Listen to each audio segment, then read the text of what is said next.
like a Hellcat.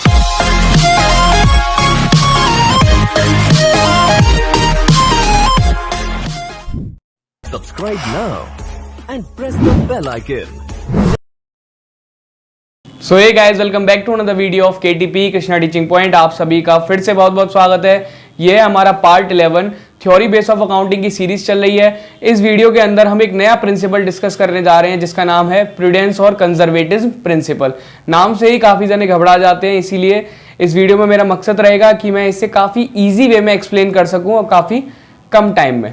Okay, so the first thing is, इस principal के लिए एक लाइन जो आपको हमेशा याद रखनी है, that is do not anticipate for profit but provide for all the losses. इसी लाइन को याद रख के आप इस प्रिंसिपल को एलेबोरेट भी कर सकते हैं और समझा भी सकते हैं, समझ भी सकते हैं। I am repeating that line, do not anticipate for profit but provide for all the losses. Now explain करते हैं इसे। डू नॉट एंटिसिपेट, ये क्या कह रहा है कि एंटिसिपेट नहीं करना। अब पहली चीज आती है कि एंटिसिपेट का मतलब है क्या। एंटिसिपेट का मतलब होता है प्रोबेबली, प्रिडिक्शन या फ्यूचर में अनसर्टेनिटी हो सकता है। Okay, do not anticipate for profit यानी कि फ्यूचर में होने वाले प्रॉफिट्स को आप रिकॉर्ड करेंगे क्या। आपसे एक क्वेश्चन है कि आपकी फर्म है, आपकी फर्म में आपको लगता है कि आपको 1.5-2 महीने बाद कुछ प्रॉफिट हो सकता है, आपकी सेल बढ़ सकती है, तो क्या आप अभी उसे in the books of accounts record करेंगे? क्या उसका कोई इफेक्ट बुक्स में अभी आएगा? तो आप आंसर क्या दोगे? नहीं भाई, अभी क्यों आएगा, अभी कोई भी इंपैक्ट नहीं आ सकता अनटिल अनलेस जब तक वो प्रॉफिट हमें हो ना जाए। अरे ऐसे तो मैं कह सकता हूं मेरे को 6 महीने बाद प्रॉफिट होगा, ठीक है, तो क्या उसे अभी से लिख लूंगा अपनी बुक्स में? नहीं, ये तो गलत है। जब तक हो नहीं जाएगा तब तक लिख नहीं सकता। ये बात तो क्लियर हो रही है। तो इस प्रिंसिपल के अंदर पहला पॉइंट क्या आता है कि अगर प्रॉफिट इन फ्यूचर आपको होने भी वाले हैं तो उन्हें आप अभी रिकॉर्ड नहीं कर सकते।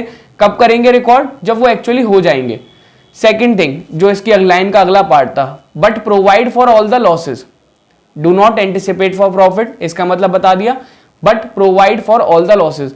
सपोज करिए आप ही की फर्म है, अब आपकी फर्म में आपको लग रहा है कि अगले महीने मेरे को कुछ नुकसान हो सकता है, ठीक है ना। एग्जाम्पल लेते हैं कि आपका कोई डेटर था, डेटर यानी कि जिससे आपको पैसे लेने थे, आपको जिससे पैसे लेने थे।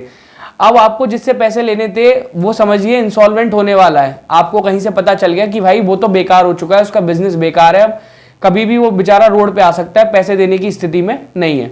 तो आप ये बात समझ रहे थे कि मेरा पैसा जो उसके ऊपर है वो शायद अब डूब जाएगा क्योंकि वो पैसा नहीं देगा। तो आपको लग रहा था कि मेरा लॉस होने वाला है। तो अगर एक बात बताइए, आप हो, आपको पता है कि लॉस होने वाला है, तो उसके लिए कुछ ना कुछ प्रिपरेशन तो करोगे।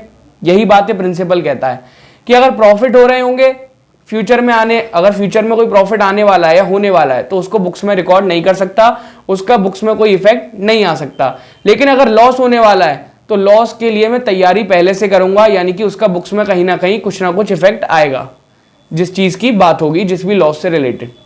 समझ गए?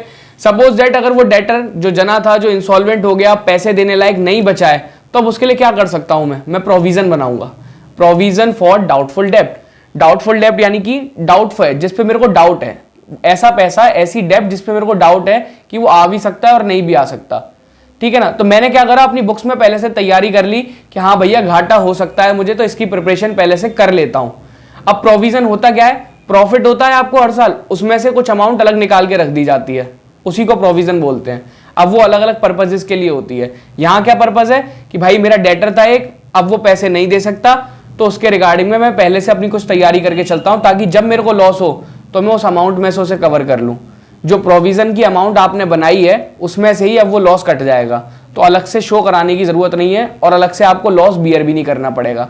वहीं के वहीं बात सेटल हो जाएगी, ऑर्गेनाइजेशन हैम्पर नहीं होगी। समझ में आया है principle? One of the most easiest principle है। अगर इसकी लाइन ये समझ में आ जाए, do not anticipate for profit but provide for all the losses. Do not anticipate for profit का मतलब अगर फ्यूचर में प्रॉफिट होने वाले हैं तो उनको आप अभी in the books of accounts record नहीं कर सकते, उनका कोई भी ट्रीटमेंट बुक्स में नहीं होगा अनटिल अनलेस जब तक वो प्रॉफिट हो ना जाए। But provide for all the losses, अगर आपको लगता है कि लॉसेज होने वाले हैं तो ह्यूमन साइकोलॉजी ही ऐसी है, अगर आपको लग रहा होता है, आपको महसूस होता है कि मेरे को घाटा होने वाला है, तो उसकी तैयारियां आप पहले से शुरू कर देते हो इन रियल लाइफ ऑल्सो। तो बिजनेस के केस में भी सेम है, अगर लॉस होने वाला है तो वो उसकी तैयारियां पहले से करता है। और तैयारी करता है कैसे? प्रोविजन बना के। और प्रोविजन क्या है? प्रॉफिट में से निकाला हुआ पैसा, जो कि मैं लॉस कवर करने के लिए आगे जाके तैयार रख रहा हूं। मतलब तैयारी के लिए मैंने वो पैसा अलग से निकाल के रख दिया है कि आगे अगर लॉस होगा तो उस पैसे से मेरा लॉस कवर हो जाएगा, मेरी ऑर्गेनाइजेशन को ज्यादा हैम्पर होने की जरूरत नहीं है, कोई परेशानी नहीं आएगी, तुरंत अगर होगा भी लॉस तो कवर हो जाएगा, नहीं होगा तो वापस प्रॉफिट में डाल देंगे वो पैसा। क्लियर है यहां तक? ओके, तो मिलते हैं अपनी अगली वीडियो में नेक्स्ट प्रिंसिपल के साथ। तब तक बने रहिए और चैनल को सब्सक्राइब कर लीजिए अगर नए आए, और बेल आइकन को प्रेस कर लीजिए ताकि आगे के नोटिफिकेशन आपको मिलते रहे।